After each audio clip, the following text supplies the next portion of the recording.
வணக்கம். இன்னைக்கு நம்ம பார்க்க போற ரெசிபி ஹனி பொட்டேட்டோ பார்க்க போறோம். ஹனி பொட்டேட்டோ செய்ய தேவையான பொருட்கள் நான் வந்து இன்னைக்கு 150 கிராம் போல உருளைக்கிழங்கு எடுத்திருக்கேன். 1/2 டேபிள் ஸ்பூன் அளவு தேன் எடுத்திருக்கேன். 1 டீஸ்பூன் அளவு சில்லி சாஸ் எடுத்திருக்கேன், red chilli sauce. 1 table spoon அளவு கார்ன்ஃப்ளவர் எடுத்திருக்கேன். உப்பு தேவைக்கேற்ப, எண்ணெய் தேவைக்கேற்ப, தண்ணீர் தேவைக்கேற்ப. காஷ்மீரி ரெட் சில்லி பவுடர் வந்து நான் 1 டீஸ்பூன் போல எடுத்திருக்கேன். பாதி வெங்காயத்தை எடுத்து ஸ்குவாராக கட் பண்ணி எடுத்து வச்சுருக்கேன். 5 பல்லு போல் பூண்டு எடுத்து ஃபைனாக சாப் பண்ணி எடுத்து வச்சுருக்கேன். வெள்ளை எள்ளு 1/4 டீஸ்பூன் எடுத்து வச்சுருக்கேன். ஸோ இதெல்லாம் தான் தேவையான இன்க்ரீடியன்ஸ். வாங்க நம்ம இப்போ செய்முறையை பார்த்துடலாம்.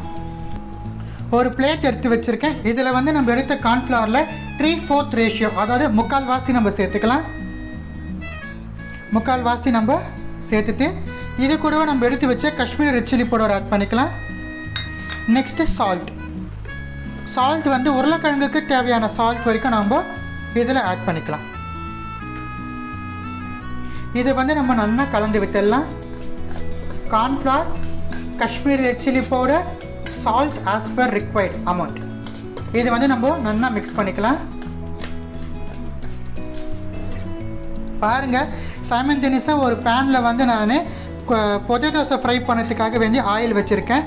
இதில் வந்து பாருங்கள், நம்ம எடுத்த இந்த பிளேட்டில் வந்து பொட்டேட்டோ வந்து டிப் பண்ணுறேன். நான் cornflour, Kashmiri red chilli powder, சால்ட்டில் டிப் பண்ணிவிட்டு நம்ம பேனில் சேர்க்க போகிறோம். மிதமான தீயில் வச்சுக்கோங்க, எண்ணெயை பேனில் சேர்க்கலாம்.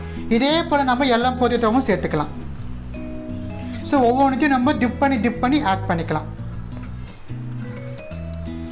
ஜஸ்ட் இது ஃப்ரை ஆனால் போதும், ஓவர் கோட்லாம் தேவையில்ல. ஜஸ்ட் இதை டிப் பண்ணிவிட்டு நம்ம ஃப்ரை பண்ணால் மட்டும் போதும்.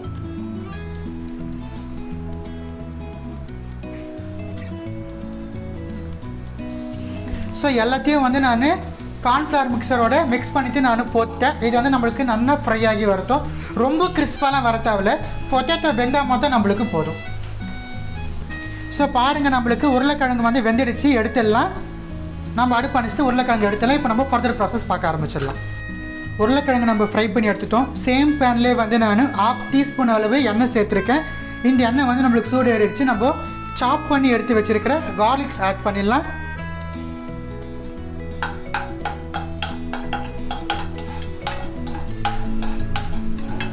இது கூடவே நம்ம கட் பண்ணி எடுத்து வச்சுருக்கிற வெங்காயத்தையும் சேர்த்துடலாம். வெங்காயம் சேர்த்துட்டு நம்ம லைட்டாக வதக்கி விட்டுக்கலாம். ரொம்பலாம் வதக்க தேவையில்ல ஹனி பொட்டேட்டோவுக்கு.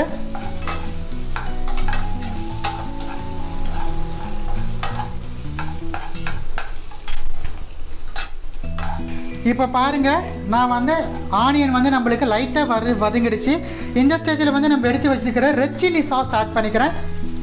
நான் வந்து இன்றைக்கி ரெட் சில்லி சாஸ் ஆட் பண்ணுறேன். உங்களுக்கு வேணா நீங்கள் சோயா சாஸ் கூட ஆட் பண்ணிக்கலாம். ரெட் சில்லி சாஸ் சேர்த்துட்டோம். நல்லா ஒரு ஃபியூ செகண்ட்ஸ் போல் வதங்கிடுச்சு.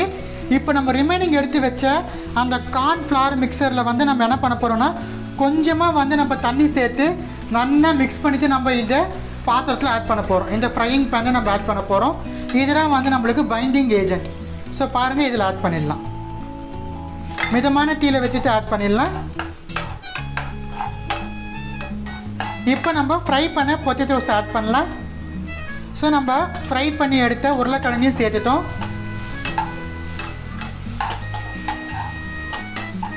உருளைக்கிழங்கை சேர்த்துட்டு 1 நிமிஷம் போல் நம்ம மிதமான தீயில் வைக்கணும். அப்போ தான் இந்த சாஸ் கூட இந்த உருளைக்கிழங்கு நல்லா கோத்தாகும் நம்மளுக்கு.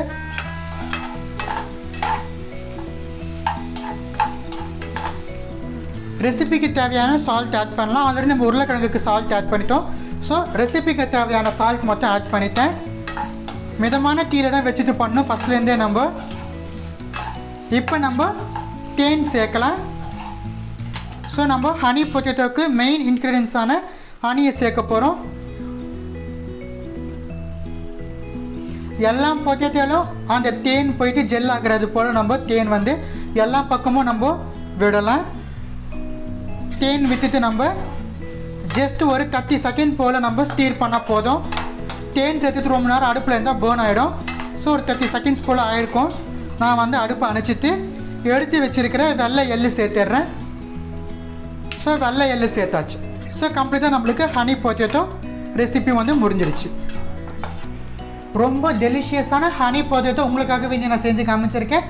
மறக்காமல் இந்த ரெசிபி உங்கள் வீட்டில் ட்ரை பண்ணி பார்த்து எப்படி வந்துச்சுன்னு எனக்கு கமெண்ட் செக்ஷனில் தெரிவிச்சிருங்க. இது போல் உங்களுக்கு என்னென்ன ரெசிபிஸ் தேவையோ எனக்கு கமெண்ட் செக்ஷனில் கேளுங்க. கட்டாயமாக உங்களுக்காக வேண்டி நான் போஸ்ட் பண்ணுறேன். நன்றி, வணக்கம்.